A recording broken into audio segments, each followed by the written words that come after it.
Sans 6 concurrents, un circuit de 10 km et 2 tours d'horloge bien sûr, tels étaient les chiffres clés des 3e 24 heures de Paris 4x4 disputés à Chevannes, dans l'Essonne. Comme prévu, ce sont les buggy qui vont dominer les essais, avec à leur tête, en pole position, le Fouquet numéro 116, piloté par Anquetil, Georget et Delavergne. Dans ce type de discipline, ça fait partie des choses les plus importantes. Prendre le départ sur la grille, dans les premières lignes, c'est vraiment très très important. D'autant plus qu'aujourd'hui, je crois qu'on aura un petit peu de poussière quand même. Et derrière les buggy, le premier véritable 4x4 est 10e sur la grille. C'est l'un des 2 Land Cruiser 73 turbo diesel engagés officiellement par Toyota France. Il est piloté par Rigal, Tartarin et Chatriot. C'est une belle performance qui a été réalisée par mon équipier Hubert Rigal, qui a fait un très bon temps ce matin, et ça nous a permis d'être le premier gros 4x4, et on va essayer de l'être et de jouer la fiabilité, parce que cette Toyota est vraiment a priori incassable, si on ne fait pas de bêtises, et on va essayer d'être au bout. Un dernier mot des essais avec les vainqueurs de l'an passé, l'équipage Schotz, Barbry et Kinney sur Rover Discovery. Ils ont signé le 28e temps, mais attention, leur tactique avait payé l'an passé. Le but, c'est vraiment d'amener l'auto à un état de fraîcheur pour franchir l'arrivée dans de bonnes positions. Et c'est un choix de politique à faire. On s'est dit, on roule aux essais comme en course pour apprendre le circuit et on n'a pas cherché à allumer.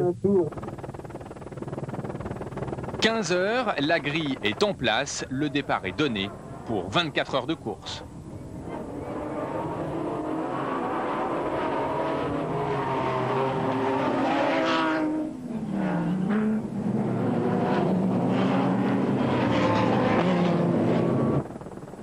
Dès les premiers mètres, c'est le proto Super 5 de la famille Bartholin, parti en première ligne, qui a pris le commandement. Il est suivi par le buggy de Fouquet, Loubet et Bernat, mais en ce début de course, c'est surtout la poussière qui joue les premiers rôles.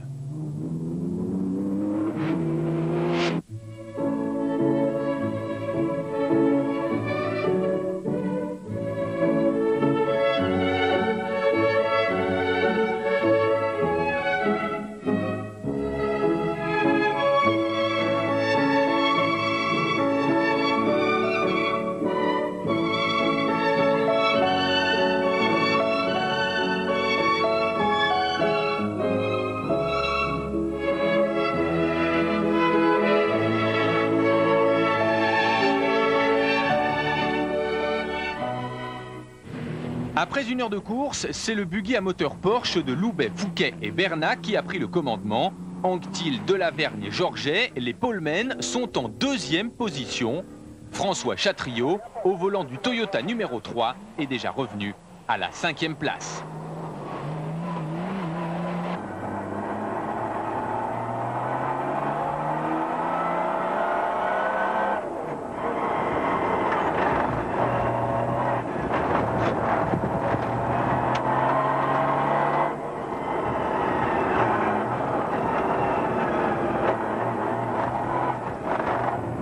Sur la piste, les ennuis commencent déjà. Jean-Claude Andruet, alors 3e, fait partie des premières victimes.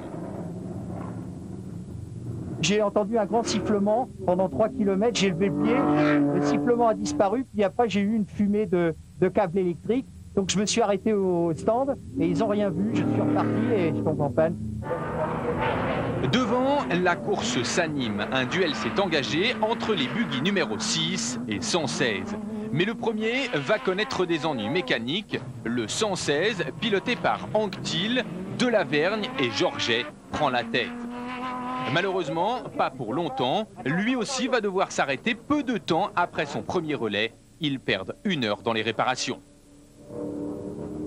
La voiture marchait normalement et puis d'un seul coup, le moyeu avant-gauche a cassé, sans taper, sans rien. Panne bête. Je pense qu'on est parti un peu vite peut-être et puis on n'a pas tenu quoi.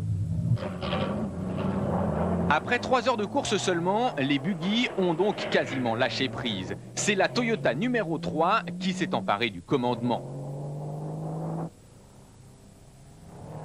Barbry et Schotz, associés à Kinney, les vainqueurs de l'an passé, sont en 2e position. L'Hôtellerie, Le Beuron et Henry sont 3e.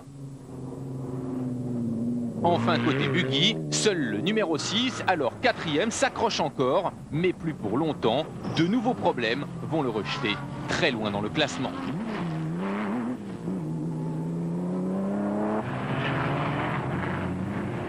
« 21h, après 6 heures de course, la nuit tombe sur le circuit de Chevannes. La Toyota numéro 3 est toujours au commandement.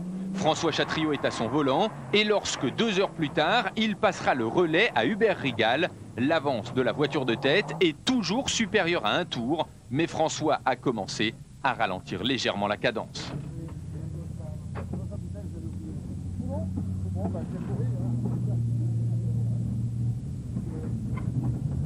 Ça creuse beaucoup, même sur le sec, il y a beaucoup d'ornières, alors c'est vraiment compliqué à la fois d'essayer d'aller assez vite et puis de ménager la voiture, donc c'est difficile, plus la poussière, les voitures à doubler, enfin tout ça fait qu'on n'a pas le temps de s'ennuyer. 2 heures plus tard, un énorme soupir de soulagement doit ébranler le stand Toyota. Les vainqueurs de l'an passé, alors 2e, sont contraints à l'abandon. Au bout de 8 heures, on était à 8 minutes du premier, à savoir le Toyota. Et on a commencé à avoir des problèmes de boîte de vitesse. Et la boîte a définitivement rendu l'âme, là, il y a à peu près une petite heure. Et donc, on a dû abandonner. À 1 h du matin, les 2 Toyota officiels sont donc aux 2 premières places. L'équipage Chatriot-Rigal-Tartarin en tête, 2 tours devant Ratet, Picard et Sarrazin. Mais si tout va bien chez Toyota, les problèmes se multiplient pour beaucoup d'autres. Exemple avec le Pajero de Soevan, Smulevici et René Medj, alors 40e. Voilà, j'ai repris le relais et j'ai cassé 3 arbres de roue d'un coup, alors on a un peu de travail, quoi. Donc on est arrêté, sinon on avait une bonne position, mais rien n'est fini. La piste a beaucoup changé, là c'est devenu très cassante. Puis vers 3 heures, la pluie se met à tomber, quelques minutes seulement, mais la piste retrouve un peu de souplesse alors que la nuit avance.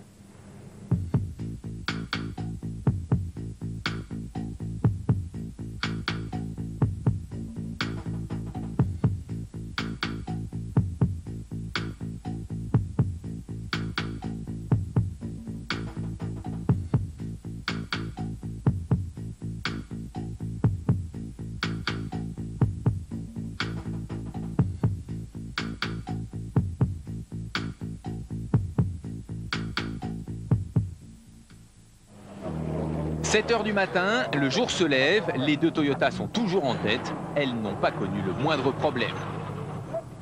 Aucun incident, des relais normaux, des arrêts au stand conformes à ce qu'on prévoyait, soit au niveau simplement changement de pilote, soit comme là ce matin, changement de pneus.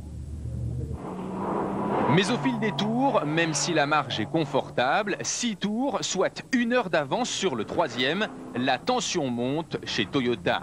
À 2 heures de l'arrivée, c'est Hubert Rigal qui va prendre le dernier relais de la voiture de tête.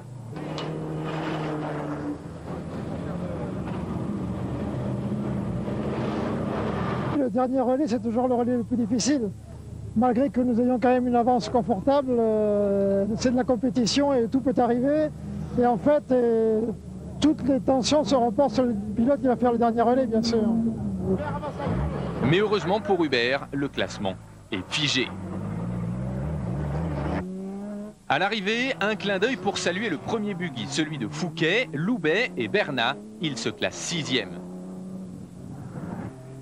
Derrière les 2 Toyota officiels, Cotterêts, Laplace et Zaniroli décrochent une superbe 3e place, avec en plus la victoire en T1. La course est partie dans la poussière. Hier après-midi, c'était pas très agréable.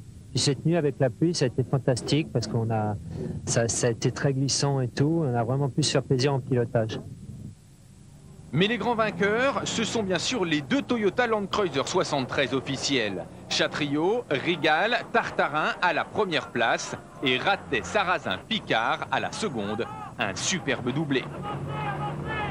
C'est une victoire d'équipe parce que c'est compliqué de gagner 24 heures. En plus, c'est un doublé Toyota. Donc, pour Patrick Lardot et toute son équipe technique, ses mécaniciens, c'est génial. On avait merdé l'an dernier, on peut le dire, parce qu'on avait eu des petits problèmes. Et cette année, ça a très bien marché, donc c'est superbe.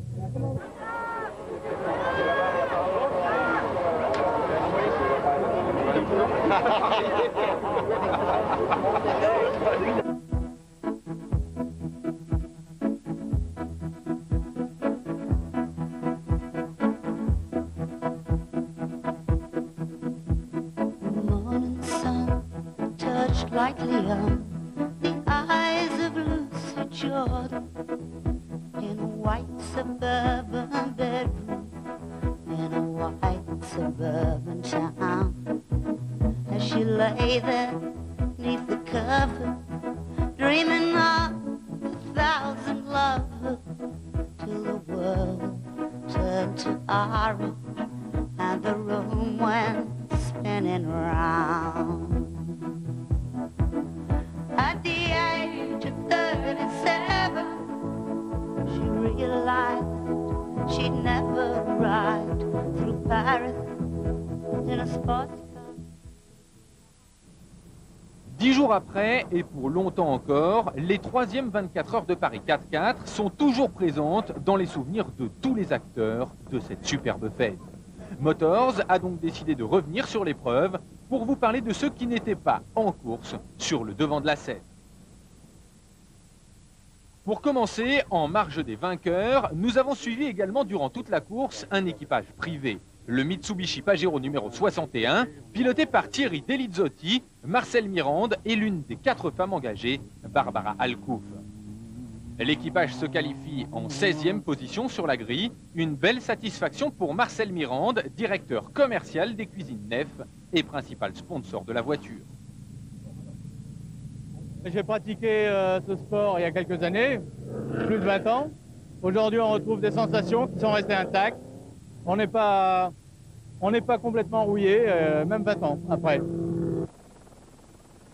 Et au départ, tout va bien pour le numéro 61. Avec Thierry Delizzotti au volant, le premier relais se déroule à la perfection. Après 2 heures de course, l'équipage, parti 16e, pointe déjà en 8e position. Par la suite, pas de problème non plus pour les relais de ses 2 coéquipiers. Moins rapide évidemment que Delizzotti, le professionnel de la bande, Barbara Alcouf et Marcel Mirande se montrent d'une régularité exemplaire, sachant parfaitement ne pas prendre trop de risques pour ménager la mécanique.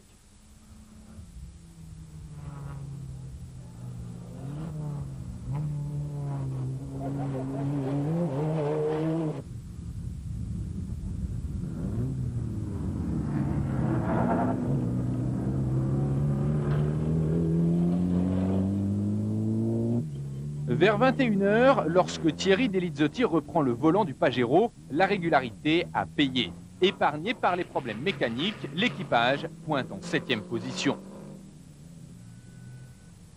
Mais à la fin de son relais, à la nuit tombée, Thierry rencontre l'un des premiers problèmes. Un arbre de transmission a lâché, quelques minutes de perdu, mais qu'importe, Barbara, qui va prendre le volant, reste confiante.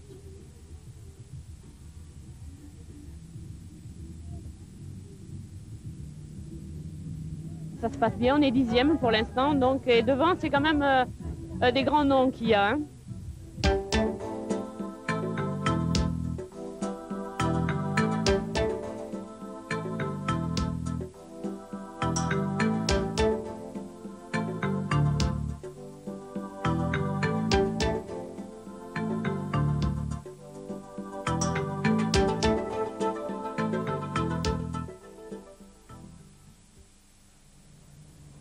Après la réparation pourtant, l'équipage rétrograde aux alentours de la 25e place. À 1 h du matin, ils seront même 41e.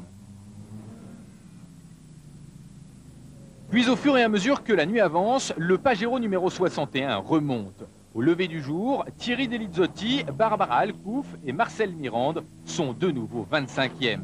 Ils vont continuer à progresser jusqu'à la 16e place en milieu de matinée lorsque survient un nouvel incident.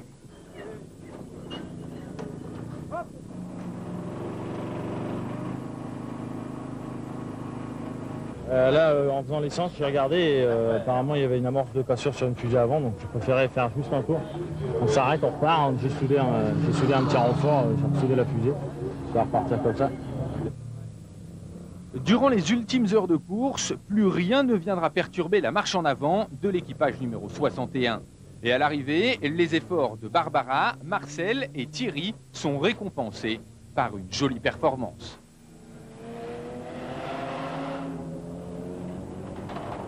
On est très content d'être à l'arrivée. Qui plus est, 13e, pas une mauvaise place. Un peu moins bien que l'année dernière puisqu'on avait fait 11e. Mais bon, compte tenu des avatars de cette nuit, je crois que c'est quand même une bonne performance pour nous. On change de catégorie maintenant pour parler des quelques stars de l'automobile ou d'autres sports qui participaient aux 24 heures. En oubliant Chatriot et sa bande, bien sûr, on commence avec l'une des légendes du rallye, Jean-Claude Andruet, associé au volant du buggy Fouquet numéro 25 à Lallier, Vanek et Vautier.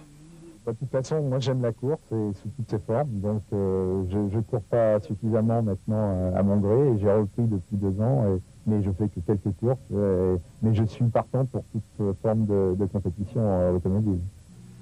Pour Jean-Claude et ses coéquipiers, malheureusement, l'aventure ne durera pas assez longtemps. Victimes de problèmes de fiabilité, comme la plupart des buggy, ils devront abandonner un peu après la mi-course.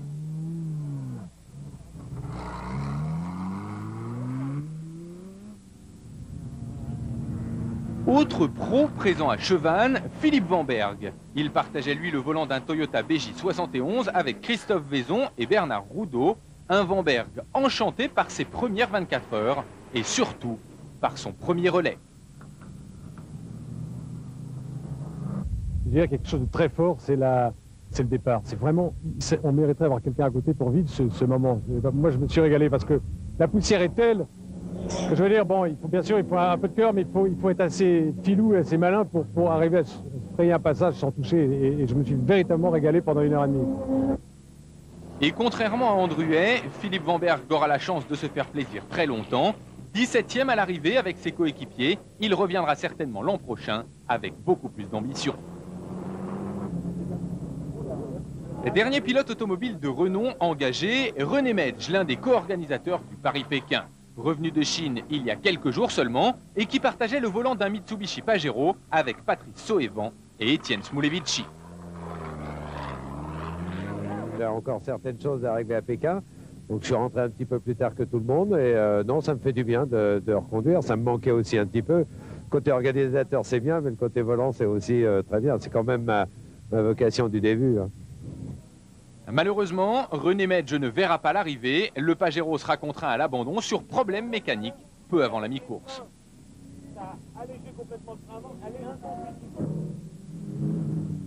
Parmi les stars toujours, les 24 heures accueillaient aussi un motard, Thierry Magnaldi, plusieurs fois sur le podium du Paris-Dakar.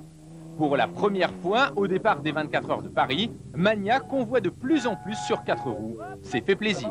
Hier, c'était pas très marrant dans la poussière, mais je pense que le plus où je me suis fait plaisir, en fait, c'est cette nuit sous la pluie, parce que ça glissait et tout. Il fallait vraiment une bonne technique pour garder la voiture sur la piste, et donc c'est là où je me suis le plus éclaté et appris surtout à maîtriser une voiture. Et Thierry apparemment apprend vite. Avec Jean-Yves Godet et Hervé Berda, ses 2 coéquipiers, ils ont signé une superbe performance, plaçant leur Pajero à la 4e place à l'arrivée. Pour en finir avec les stars, on passe aux footballeurs. Au volant du Toyota numéro 41, on trouvait en effet Jean Da Silva et Guy Adam, mais aussi et surtout Éric Pécou et Dominique Rocheteau.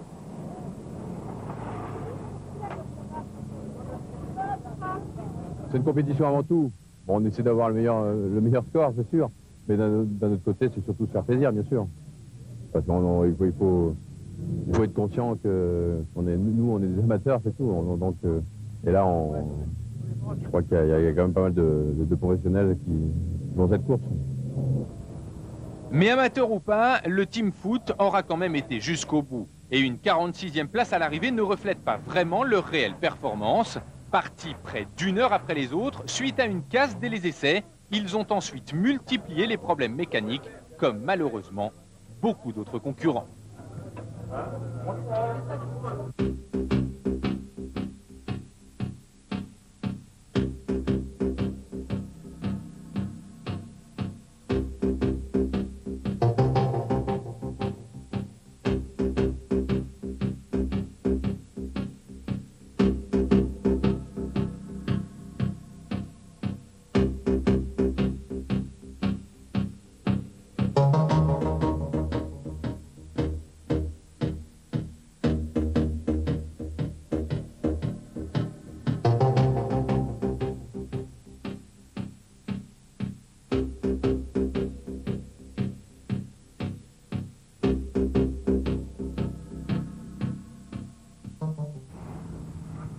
On continue notre tour d'horizon avec un équipage quelque peu surprenant. Sur les flancs du Land Rover numéro 87, le seul sponsor vraiment visible, c'est la FNSPF, la Fédération nationale des sapeurs-pompiers français.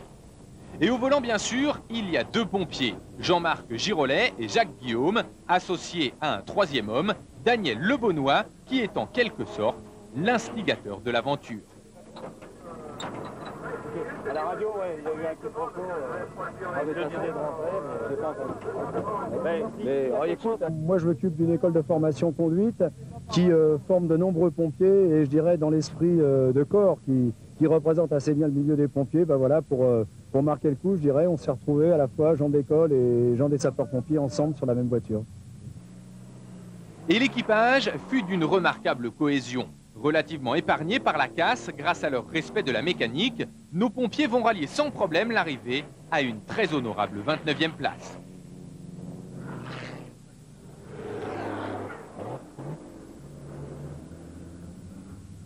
Chez Rover toujours, nous nous sommes également intéressés à l'équipage numéro 97, composé de deux Britanniques, Alan Boyce et John Cockburn, et de Dominique Sauvêtre, l'un des membres de l'équipe de Motors, ancien champion de France d'endurance 4x4.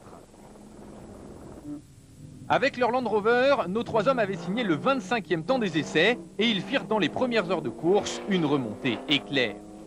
À 22 h, 7 heures après le départ, l'équipage est en 8e position. Malheureusement, les ennuis vont bientôt commencer et ils vont se multiplier durant la nuit. On est déjà assez compromise la course parce qu'on a cassé un train avant au début de la nuit, qui nous a fait perdre 1 heure de réparation au stand et 10 tours de pénalité pour s'être fait remorquer.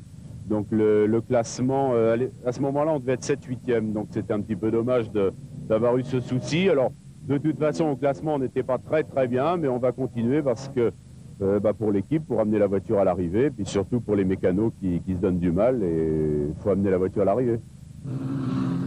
Après avoir donc oublié tout espoir de performance, l'équipage continuera quand même jusqu'au bout. Le Land Rover 97 sera à l'arrivée, mais malheureusement pas classé.